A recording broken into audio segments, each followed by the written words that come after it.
21st Precinct, Sergeant Collins. Yes, ma'am, this is the police department. Stole your purse? Well, who? What's his name? Do you know him? You're in the muster room at the 21st Precinct, the nerve center. A call is coming through. You will follow by transcription the action taken pursuant to that call from this minute until the final report is written in the 124 room at the 21st Precinct. All right, I'll tell you what. You're right around the corner. Why don't you just walk into the station house? You can tell us all about it. That's right. You come in here. 21st Precinct. It's just lines on the map of the city of New York. Most of the 173,000 people wedged into the 9/10 of a square mile between Fifth Avenue and the East River wouldn't know if you asked them if they lived or worked in the 21st. Whether they know it or not, the security of their homes, their persons, and their property is the job of the men of the 21st Precinct. The 21st, 160 patrolmen, 11 sergeants, and 4 lieutenants, of whom I'm the boss. My name is Kennelly, Frank Kennelly. I'm captain in command of the 21st. It was 8:20 a.m. I had just turned out the platoon for the day tour and was in my office changing from my uniform, about to go off duty after having been on the job since 4 the previous afternoon. Come in. I'd like to see you a minute, Captain. Oh, come in, man. Well, what have you got? I don't know, really, Captain. Maybe just an idea. Yeah? You lent a girl 50 cents to get home last night? That's right. I saw the UF-61 this morning. Yeah, that's right. I had them take a complaint from her. She didn't know whether the man intended to steal her purse or whether she left it in his car by mistake. What about it? Well, from the way she described the car and the man, I think he's wanted for homicide and robbery in Philadelphia. He and the fellow he's with. Oh? Just happened to see a wanted flyer yesterday. Everything fits like a glove. Well, her name and address is in the UF-61. You can send out and talk to her. I'm going to, Captain. Right away. While I finished changing, Lieutenant Matt King, the detective commander, used my telephone to call upstairs to the 21st Squad. He instructed Detectives Louis DeLuca and Ralph Scanlon to come to my office immediately. We went into the lieutenant's room and found that Lieutenant Harry L. Snyder, the desk officer during the 12 to 8 tour, had not yet left the house. In my office, the detectives got such additional information as Lieutenant Snyder, who also had spoken to the girl, and I possessed. Then, as I left the station house, the 2 detectives started to drive to Brooklyn to seek her out. A half hour later, they parked their car on a busy street in the Borough Hall section and walked toward the entrance to a beauty parlor. It had started to rain. Every time I come to Brooklyn, it pours. That's because you're a Giant fan. They look a little bit busy. And this is where all the husband's money goes. Come over here, Chuck. That looks like the boss. What do you want? Good morning, gentlemen. Morning. Does a Miss Grace Burgess work here? Why, yes, she does, but she's not allowed callers during working hours. None of my operators are allowed callers during working hours. I make that a strict rule. We'd like to see her. We're police officers. Police officers. Oh, what's she done? Well, she hasn't done anything. We just want to talk to her. Well, if you want to talk to her, she must have done something. We just want to talk to her. Do you really have to? Yes. Well, all right. Oh, I'll tell you what. You can talk to her in my office. It's right over there. Now, please don't make any scene and disturb any of my customers. I have a high-class clientele. There won't be any trouble. Well, I'll bring her right away. You think we were poisoned? Let's go in and wait, huh?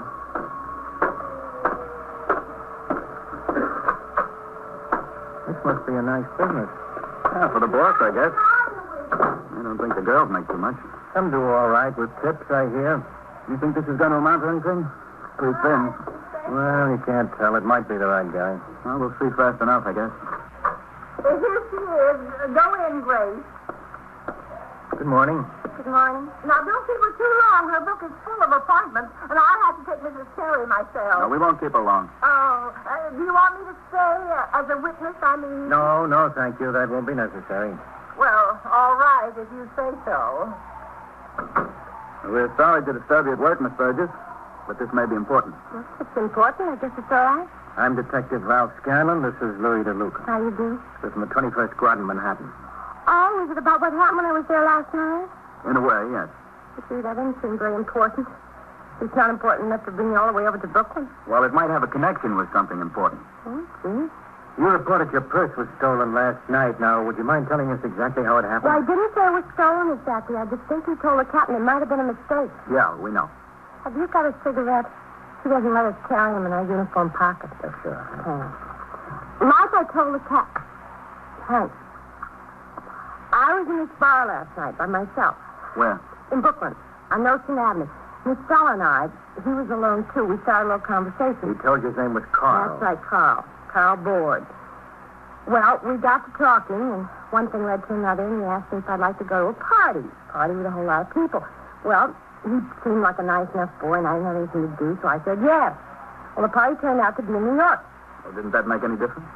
Well, I didn't find out about it till we were on our way. It was a pretty night, and I didn't mind the ride. Anyway, we got to the party, and there were lots of people. Everybody's having a good time. Do you remember where the party was? Where in New York? Well, I don't know the street names or anything. I don't know much about New York. Up around there on the east side someplace. So, there were all these people, and we started to have a good time dancing and drinking. They had wonderful food, you know that? Real fancy stuff. Imported, and they had champagne. The report said you left early. Well, it wasn't really early, I guess, but it was first. I was having a good time like everybody else, and then this other fella, this Rob or something. It was his apartment, I think. Mm-hmm. Well, he started to get frisked. He wouldn't let me alone, so I said to Carl, come on, take me home. Well, Carl wanted me to stay and so forth, and anyway, I finally talked him into going. Well, we got in his car, but as soon as we left the house, he tried to talk me into going back. Finally, I said I didn't want to. So he stopped the car, and he practically kicked me out. Well, my purse was on the front seat. There was $14 and some change in it. I don't think he meant to steal it. How did you get to the police station? Well, I didn't have a cent to my name, and I was mad and wondering what to do, and finally I asked somebody where the police station was, and I walked over there and told him what happened. Mm-hmm. Well, the captain was very nice. He let me 50 cents, and I got the subway back to Brooklyn. Oh, I'd like to give you the 50 cents to pay back the captain. That was very nice of him. I was going to mail it today, but you can give it back for me, will you? Oh, sure. But I don't understand why I had to come all the way to Brooklyn after all it was only $14. $14 means a lot to me, but it wasn't a big crime. I don't even know if Carl meant to take it. I don't think he did. Well, all complaints on theft come to the detectives, and we saw your complaint this morning. We've been looking a long time for two fellows like that. Yeah, Carl Board? No, this is Carl Brighter, but he answers the description you gave, and he drives the same kind of car. With the green body and the black top? Yeah, that's right. Is this a picture of him? Yeah, that's him. Gee, he's a criminal? I didn't know it, honest. No way you could have known. Show the other picture, Ralph. Yeah. Nice looking boy. You recognize this one? That's the one that tried to get rough with me. That robbed, or Bob or something. With his apartment we were at. His name is Rick Nayland. Gee. Almost got mixed up with some crowd, didn't I? What'd they do? What are they? The two of them are wanted in Philadelphia. They stuck up a payroll messenger, shot and killed him. Gee. Now, you think you could remember where that building was? Oh, I don't know. I don't think so. I told you, I don't know New York very well. Would you try to help us? Sure, if you want to. Now? If you can. She'll be awful sore. Well, we'll see if we can fix it with her. All right, you can fix it. I don't know. Look at the trouble a girl can almost get in. All I want was to have a good time. Gets to be a fine. How do you do? You make a date with a boy, you have to ask him for his fingerprints. You are listening to 21st Precinct, a factual account of the way police work in the world's largest city. Back to 21st Precinct and Captain Frank Kennelly. The two detectives telephoned to their commanding officer, Lieutenant Matt King, and passed on the information they had obtained from the beauty operator, Grace Burgess. They were instructed to bring the girl to New York and make a search for the apartment house where she had attended the party the previous night. They did this, and 3 hours later, at 1 p.m., they parked their car in front of the station house, walked through the muster room, and up the stairs to the 21st squad. All right, let's wait right here, Miss Burgess. What happens now? I'd like to know that much. 21st squad. We still want to see if we can find that apartment house. Well, we tried, didn't we? I don't know what more good I can do. Oh, the lieutenant wants to talk to you. Oh, We want to see if he's busy learning. Yeah. listen, What? I'm hungry. Don't you think we're entitled to lunch? Oh, we'll get you lunch. Whitey, Lieutenant tied up? No, he's all alone in there. Thanks.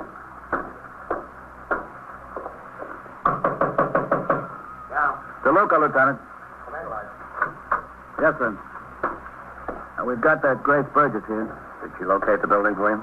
She hasn't any idea where it is. We rode around for 2 hours. Bring her in here. Yes, sir.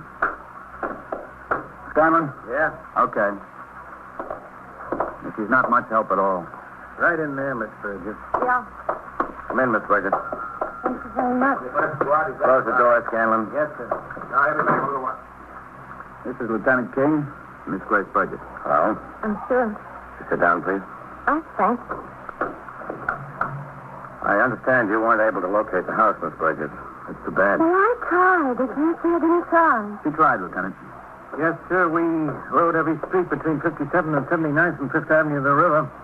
Nothing, huh? Nothing. It's not my fault. I told you I don't know New York. Did you locate the spot where she got out of the car? Well, we're only guessing about that, Lieutenant. She doesn't remember which way she walked to get to the station That's house. what I remember. But you didn't ride very long from the apartment house before you did get out. No, it was only 3 or 4 blocks, maybe 5. Listen, I'm getting very hungry. This is as bad as being with those crooks. At least they fed me. They had plenty to eat. All right, we'll go out and get something to eat. And plenty to drink. Champagne, all kinds of fancy liquor, delicacies from all over the continent. Well, we don't do quite as well as thieves, Miss Burgess, but there's a nice spaghetti joint around the corner. That's where we're going if you want to come with us. Sure. All right, now? Miss Burgess, what kind of fancy liquor do they have there? Besides the champagne, I mean.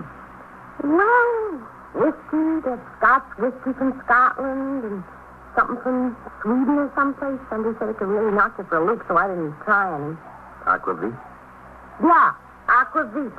That's all this Rob or Bob drank. He said he didn't drink anything else ever. They're just bottles of it. What have they got besides spaghetti in this place? Anything good? Anything you want? Oh, that's nice. I had spaghetti last night. Think they might have a steak? They might. Well, I'm ready. You have a nice lunch, Miss Burgess, and they'll take you back out to try to find that house. Do we have to? I think that'd be a good idea. The process of investigation is slow, painstaking, and often fruitless. Detectives must often rely upon others who have neither an appreciation nor an understanding of the importance of the information being sought. But fortunately for the police, most citizens are willing to give all the time and effort they can spare, whether or not they grasp the implications. In this case, Detectives Scanlon and DeLuca took the witness to lunch and then returned to the car. The weather had cleared some, and they slowly cruised the streets of the precinct. Across 62nd to the river, back on 63rd to 5th Avenue, 64th, 65th, and on at town. No, it's not on this block either. At least I don't think so. Ralph, what do you say we go back to the spot where he put her out of the car? Yeah, okay. I'm not even sure that's where he did that. I thought you decided it was. Yeah, but now I remember I walked a couple of blocks before I saw that fancy store. Which way, uptown or downtown? Which way is uptown? I guess it don't make any difference. You don't have to get sorted. Come all the way from Brooklyn to try to help you No, out. we're not sorry. I'm trying. You can't say I'm not trying. Oh, we can't. After all, I don't know New York, and it was dark then. I wasn't paying much attention where we were going. You can't expect me to pick out a house I've never been to on a street I've never been to after all. Hey, you want to try it again, Grace? It's okay with you? Now, look, when you left the house, can't you recall how many blocks you drove before you turned left, like you said? No, I can't, really. Did I say we turned left? Yeah. Do you remember the kind of building it was? Was it brick, brownstone, what? I wasn't paying any attention. Was there a stoop or was it a street-level entrance? I didn't notice. I could tell you all about the inside of the apartment. The living room was nice. And there was this lovely kitchen where they had the food and everything. All the bottles of champagne and the aquavit, what do you call it? Well, there's no sense worrying about the inside until we find the outside. Well, I'm sorry. I can't remember. It's the first time I had champagne, you know. Maybe that's why I don't remember so well. I wouldn't be surprised. Are you insinuating? No, just speculating. Oh, that's different. Does this block look familiar to you, Grace? No, not a bit familiar. Well, what do you say we take a turn up Lexington, Lund? Okay, go ahead. Well, if I didn't know New York before, I'm sure going to know it now, don't you think? Yeah. I wouldn't be surprised at that either.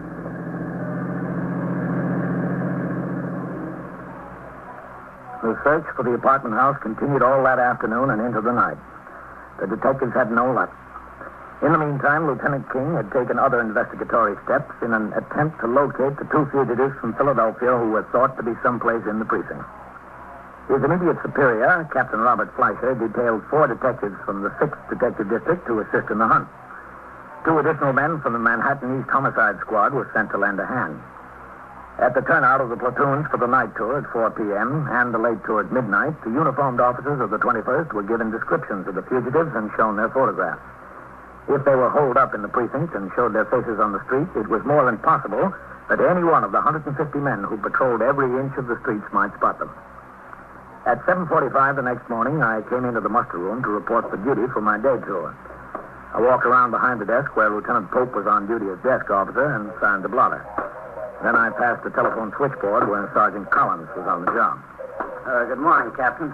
Sergeant?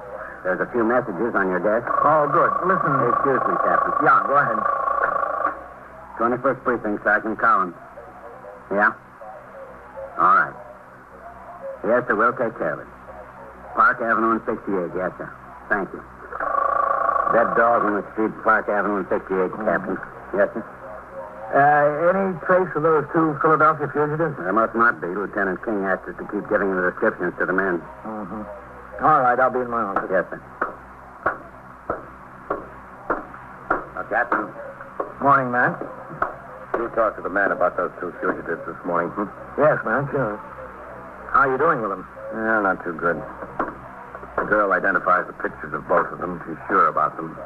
Go ahead. Yes. But that's the only thing she is sure about.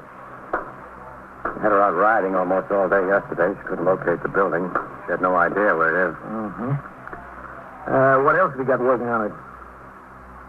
Well, she may not be able to locate the house they're in, but we're pretty sure it's in the precinct. Mm-hmm. She was telling us about the party there. Champagne, all kinds of fancy food and liquor. Seems that one of them, this Rick Nayland, has a taste for that Swedish liquor, aquavit. Yeah? He had several bottles of it there, she said.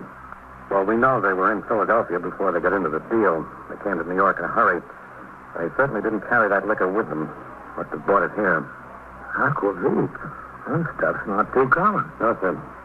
Well, I figured a liquor store might carry a bottle or 2 of it, but if somebody wants to order a case or more, they'd have to get it special. That's good, man. Might amount to something. Better, Captain. So we've got... In another few minutes, I turned out the platoon for the day tour. The men were given detailed descriptions of the Philadelphia fugitives and marched out of the station house to take over their posts. I went into my office and started on the paperwork, the signing of reports and reading of communications. As soon as the licensed package stores began to open for the day's business, detectives assigned to the job resumed their canvass. In teams of 2, they worked all day. No luck. Finally, at 5 p.m., Detectives Scanlon and DeLuca walked into a package store on 3rd Avenue near 73rd. Good afternoon. Yes, sir. Would you like to look over our specials? Have you got a few... I'm sorry. This other gentleman was first. Where to get him? Oh. We're police officers. I'm Detective DeLuca. This is Detective Scanlon. What can I do for you? We're just checking up. We're looking for a fellow who might have bought a lot of aquavit, a case maybe. You sell a lot of the stuff? No. It could sit on the shelf for months. This is not an aquavit drinking country. Have you sold any recently? Me? Yeah. A bottle here, a bottle there. I mean by the case. To that fellow you're looking for? Yeah. No. Well, wait a minute. Just because I didn't sell it don't mean it hasn't been sold. The boss could have sold it. Is he in? No, I'm just here alone right now. Tomorrow morning he'll be in. He's out playing golf. He's a great golf enthusiast. What time will he be in? Well, you don't have to be in. If somebody wanted a case of aquavit, we wouldn't have it in stock. Not in this store. We'd have to order it in from the distributor, so the customer would leave his order and we'd write it down in this book. When the merchandise came in, we'd phone him to come get it. Well, can you look? That's what I'm fixing to do. You'll just have the patience. Yes, sir. Let's see. Would it have been this week? Yeah, probably. Oh, yes.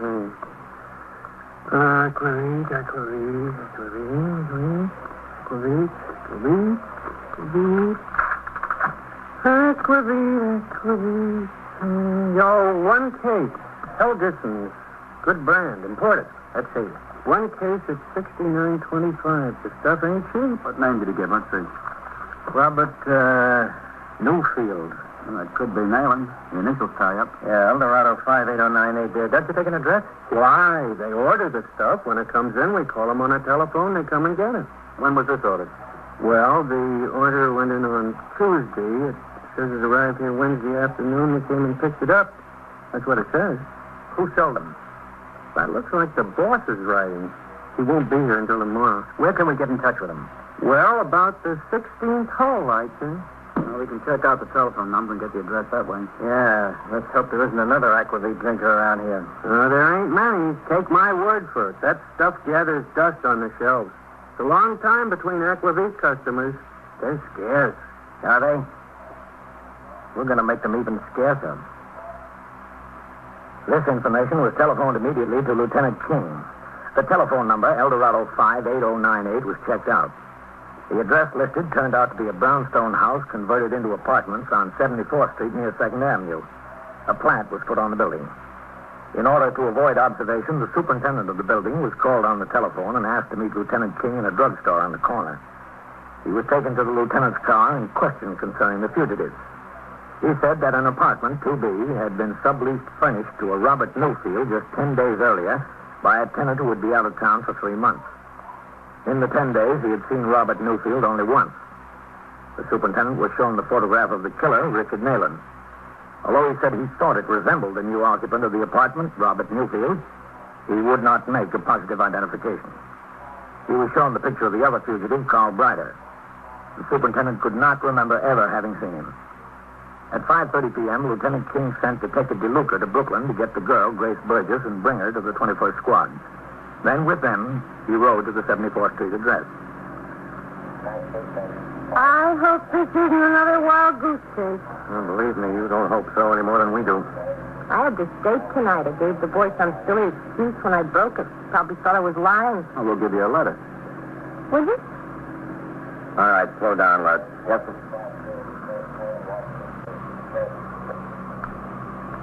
Third house from the corner, Grace. The brownstone? That's right.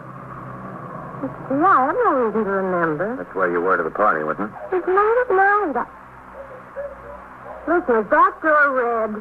The front door of the house, I mean? Yes, it's painted red. Well, I do remember the building had a red front door. Remark at the time to call. What a nice front door, I said. When you went in, how many flights of stairs did you go up? Well, just inside and up one flight, if my memory serves me. Was the apartment toward the back or toward the street? Uh-huh. Well, which? Honest to goodness, I expect you to remember. I can't remember every little thing. Oh! You know what? What? I do remember something.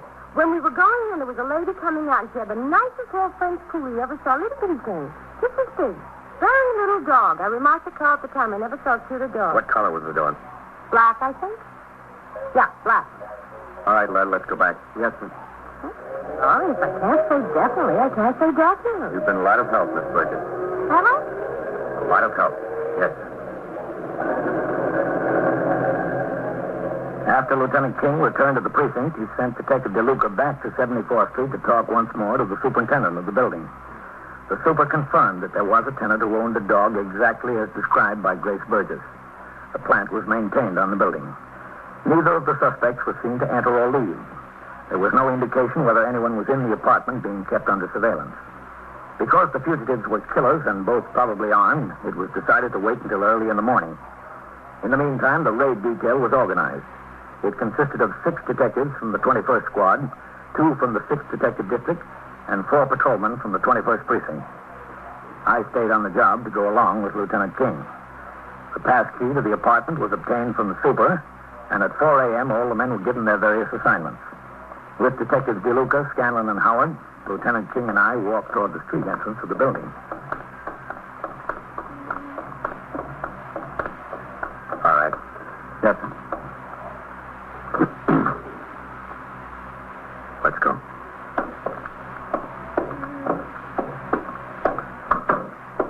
Okay.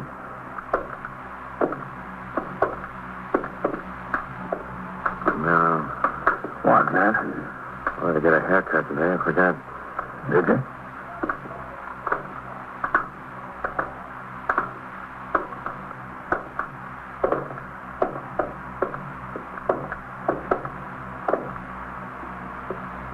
Okay. Whitey. Yes, sir. Up to the top.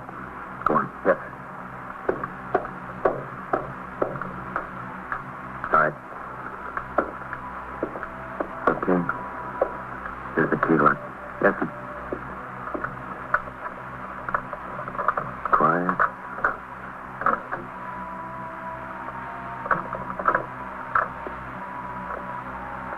Okay, inside. There's one on the couch. He's sleeping, Cam. Yes, sir. That's the bedroom. Come on. There he is on the bed. All right, Joe. He's out cold. Come on your feet. Let him lay there, Lud. Yes, sir. He's not going anyplace. No. He's full of this. Aquavit. Stay with him, Lud. Captain. Coming? Okay, Scanlon. Yes, sir. He's passed out cold. Well, he's the boys, all right. It's a good collar. Yes, sir. Sure is. Well, Matt, there'll be some departmental recognition for this. There's one commendation the commissioner shouldn't forget. Which one is that, Captain? Aquavit.